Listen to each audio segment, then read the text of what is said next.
Lawyers and clients take the attorney-client privilege quite seriously, but like all things, the privilege has its limits. The court considered one such limit, the crime-fraud exception, in Purcell v. District Attorney. Joseph Tyree had been fired as a maintenance worker at his apartment building and had received a court order to vacate his apartment. Tyree consulted attorney Jeffrey Purcell regarding the eviction order.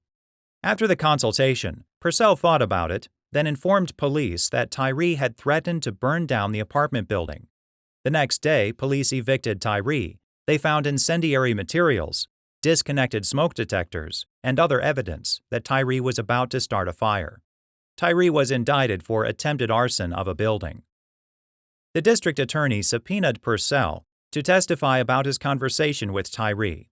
Purcell argued that the conversation was protected by the attorney-client privilege, and the trial court judge quashed the subpoena. The jury thereafter deadlocked, causing a mistrial.